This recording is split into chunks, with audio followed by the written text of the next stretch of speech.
Bismillahirrahmanirrahim. Assalamualaikum warahmatullahi wabarakatuh. Yang kami hormati Bapak Profesor Dr. Kartono MSI dan Bapak Dr. Masrukan MSI sebagai dosen pengampu mata kuliah Studi Dinamika Asesmen.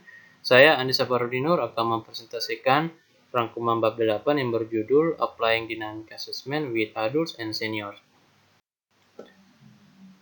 Adapun beberapa poin penting yang dirangkum dalam bab ini yaitu tugas masa kanak-kanak dan dewasa, penilaian bakat dan penilaian bakat kejuruan, layanan penilaian kontinum, dan prosedur dan masalah penilaian dinamis kelompok dan masalah khusus penilaian dinamis pada manula. Tugas masa kanak-kanak dan dewasa. Dalam bab ini dibedakan antara orang dewasa dan manula dengan penilaian dinamis pada masa kanak-kanak dan usia sekolah. Dalam hal ini, penilaian dinamis pada orang dewasa dan manula lebih dititik beratkan pada permasalahan kemampuan dalam peningkatan kinerja, kemudian kemampuan dalam pekerjaan, dan bagaimana cara meningkatkan atau menemukan minat baru khususnya pada manula. Tugas utama masa kanak-kanak adalah menimba ilmu dan berintegrasi dengan lingkungan, sedangkan tugas utama masa dewasa adalah bekerja, mengasuh anak, interaksi sosial, dan pembelajaran dalam konteks non-sekolah. Sepanjang masa kanak-kanak, perkembangan sistem saraf berlangsung dengan sangat cepat. Meskipun otak dapat berkembang hingga dewasa, namun para ahli saraf setuju bahwa laju perkembangan tersebut menurun tajam setelah sekitar 12 tahun. Faktanya, tingkat perkembangan otak paling cepat pada periode prenatal dan masa awal bayi dan terus menurun setelah itu, mendekati asimtot sekitar usia 12 tahun.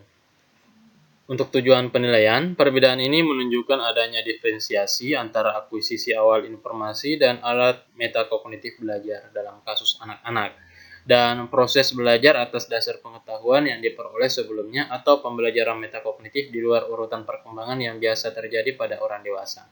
Perkembangan dari masa kanak-kanak hingga dewasa adalah proses yang berkelanjutan meskipun tidak pada tingkat yang tetap. Sebagai contoh, seorang mahasiswa hukum tahun kedua di universitas bergengsi dirujuk karena meskipun nilai prediktor dan kinerja tahun pertamanya sangat baik, tetapi nilainya di tahun kedua mulai menurun, terutama pada ujian esai. Penilaian dinamis mengungkapkan bahwa kemampuan mengelola dan menginterpretasikan berbagai informasi secara bersamaan belum berkembang, terlepas dari domain kontennya. Selanjutnya, penilaian bakat. Sebagian besar dari upaya penilaian dinamis ditujukan untuk penilaian bakat studi perguruan tinggi diikuti oleh bakat untuk lulus pada jenis pelatihan kejuruan tertentu. Jadi penilaian dinamis pada tingkat perguruan tinggi digunakan sebagai rujukan untuk penilaian prediktor apakah seseorang dapat menyelesaikan studi dengan baik sesuai dengan masa studinya atau tidak. Namun demikian, banyak variabel yang dapat mempengaruhi seseorang mencapai kesuksesan dalam studi maupun dalam kinerja profesinya. Hal ini terkait karena prediktor utama kesuksesan akademis di perguruan tinggi yang digunakan seperti nilai sekolah menengah dan nilai tes prediktor tidak mengungkapkan banyak hal, khususnya terkait dengan faktor non-sekolah. Misalnya adanya masalah keuangan, kemudian masalah keluarga, kemudian masalah-masalah interpersonal lainnya yang mungkin pada saat dilakukan tes hal tersebut tidak akan terungkap, sehingga nilai atau prediktor yang digunakan sebagai syarat untuk masuk ke perguruan tinggi atau dalam suatu bidang pekerjaan tertentu itu tidak secara jelas menggambarkan bagaimana potensi seseorang akan mampu bertahan dalam situasi-situasi tersebut. Prinsip yang dibagikan oleh penilaian dinamis merupakan penilaian berbasis kinerja. Hal pertama yang perlu ditanyakan pada tugas DA atau penilaian dinamis adalah kita harus mencoba menganalisis persyaratan kognitif, metakognitif, dan motivasi pekerjaan skolastik. Kemudian penilaian bakat kejuruan. Penilaian bakat kejuruan terjadi pada dua waktu kritis, yaitu masa transisi dari sekolah ke pekerjaan dan transisi dari pekerjaan ke pekerjaan dalam angkatan kerja. Setidaknya ada 3 pendekatan untuk penilaian dinamis bakat kejuruan. Pendekatan pertama yaitu tes kognitif dan kemampuan metakognitif apapun kontennya. Misalnya mengkategorikan, mengklasifikasikan, memperkirakan waktu, membuat desain stensil, titik penghubung, hingga menemukan hambatan metakognitif umum untuk kinerja yang efektif. Pendekatan kedua adalah memberikan standar tes bakat kejuruan normatif dalam mode dinamis, yaitu dengan mediasi yang diinterpolasi dari operasi dan kebiasaan metakognitif tertentu. Dan pendekatan ketiga adalah yang sering digunakan pada anak-anak, remaja, dan orang dewasa, terutama mereka yang dalam perawatan. Ya, selanjutnya, layanan penilaian kontinum atau Continuum Assessment Service atau CAS merupakan sebuah ide yang digunakan karena penilaian dinamis merupakan sebuah instrumen yang berbiaya mahal dan seringkali menggunakan waktu yang cukup lama, sehingga untuk mengefisienkan hal tersebut maka digunakan penilaian dinamis berkelompok dengan menggunakan sistem CAS. Adapun yang harus diperhatikan pada saat menggunakan layanan penilaian kontinum ini yaitu yang pertama, variabilitas yang signifikan di seluruh domain fungsi. Artinya dari setiap domain penilaian, variabilitas atau variasinya harus signifikan untuk setiap peserta penilaian. Kemudian setidaknya satu domain dengan fungsi sangat rendah dalam hubungannya dengan skor lainnya.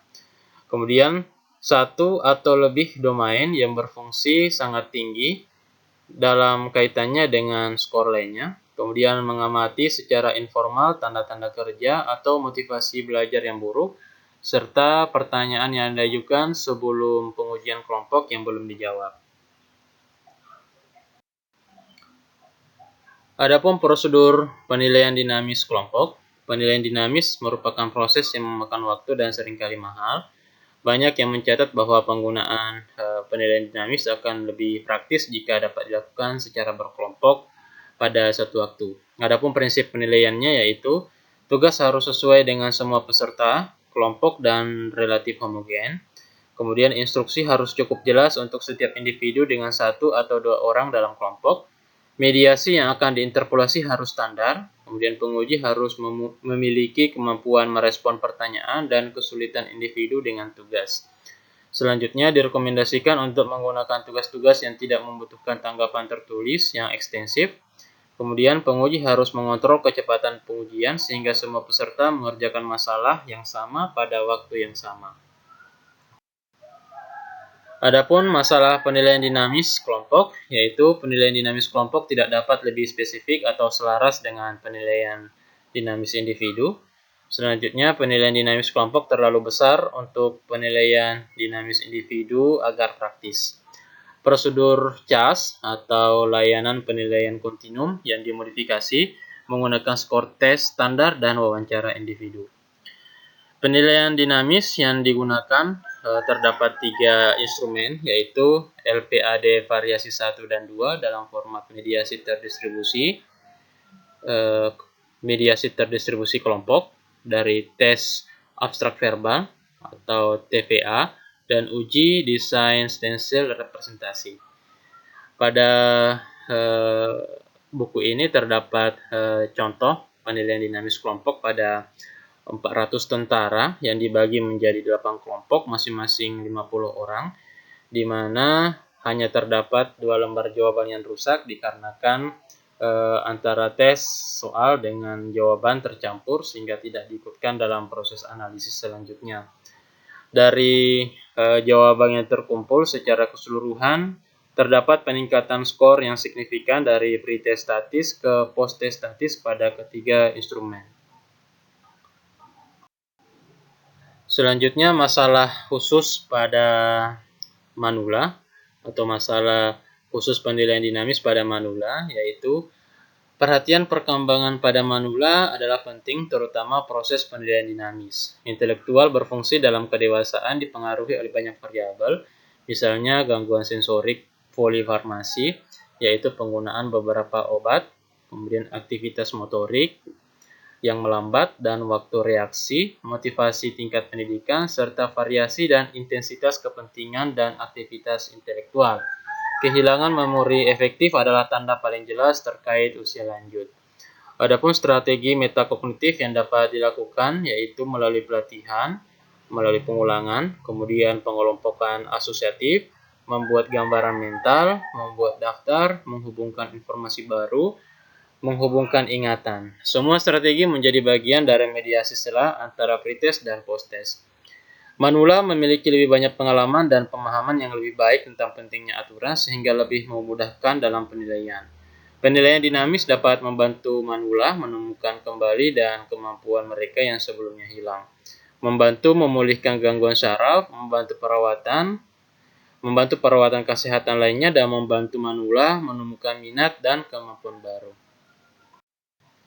Sekian dan terima kasih presentasi yang dapat saya sampaikan. Wassalamualaikum warahmatullahi wabarakatuh.